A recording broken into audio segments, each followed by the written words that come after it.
Hi guys, nagka-garden kami dito. Supportahan nyo kami ang aming pagbubunot ng damo. Dito sa ganito, mutha.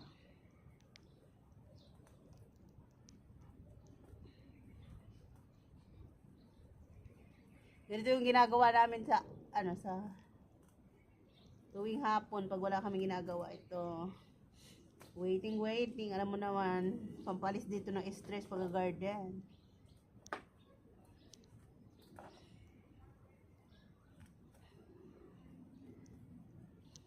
Nakatuhod pa.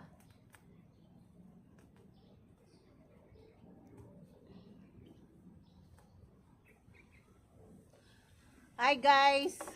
Sarap po bunot ng ang hangin. Minsan ang adik ako maganito, bunot-bunot. Pag ako nagbunot, gusto ko tatapusin ko, baya ko.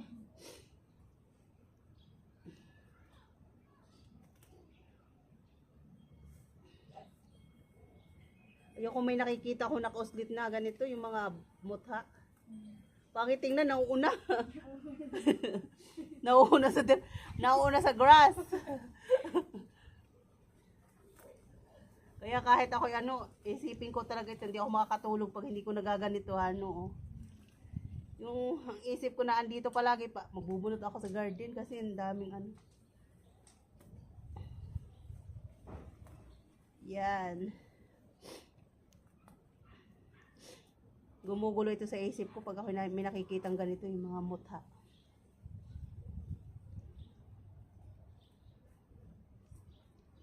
Iniisip ko baka matalo yung grass. Baka matalo yung dermoda. Sayang. Mahal pa naman.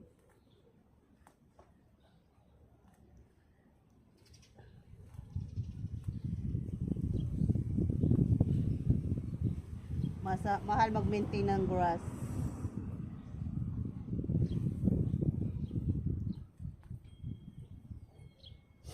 Kaya kailangan mo bunutan ng mutha. Maganda kasi dito, lalo pagi-lupagi ka lang, pag gusto mong mag-picnic, diba? Hihiga-higa, si Isa nga humihiga dito yung bata. Picnic.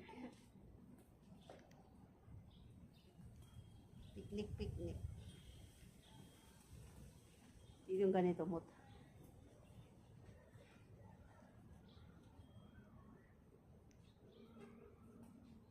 Inanuhan ko na ito ng kutsilyo kanina eh.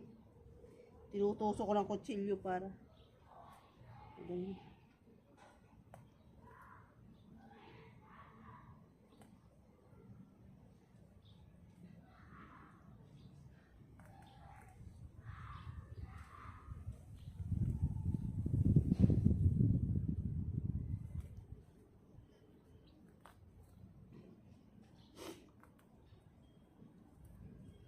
Ang ganda ng view dito. Papaulan tayo. Sundance.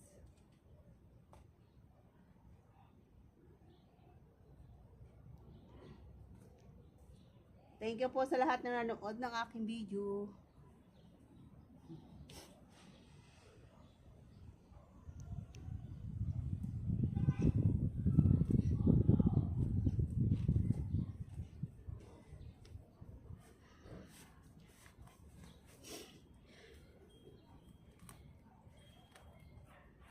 Meron po kami ditong tawag dyan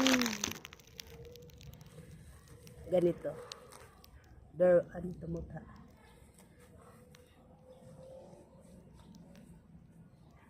Mag-hi ka naman dyan, Maika. Si Maika po yung tuwing umaga ganito tinatrabaho niya. Tinutulungan ko siya kasi naman ako sa kanya lagi nagagal.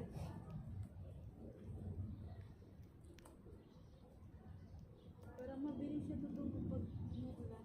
Oh, pag umuulan, madali lang yung tumubo. Mutha.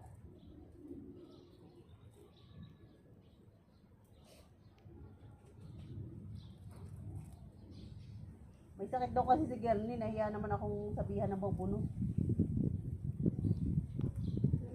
Gusto mo yung trangkaso. May sakit daw kasi yung gardenero, kaya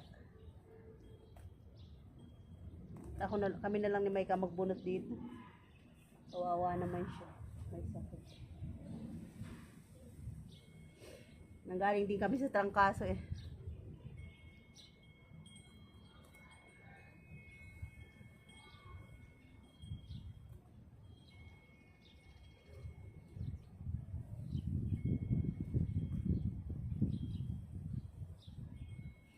Maganda kasi tingnan pag malinis eh.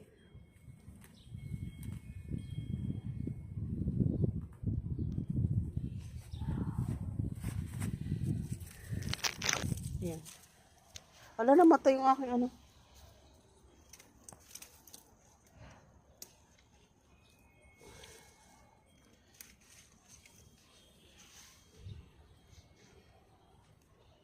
Yung rose.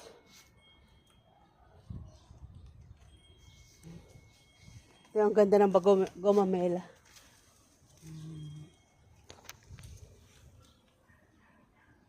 Thank you for watching my video. Di ba ang ganda oh?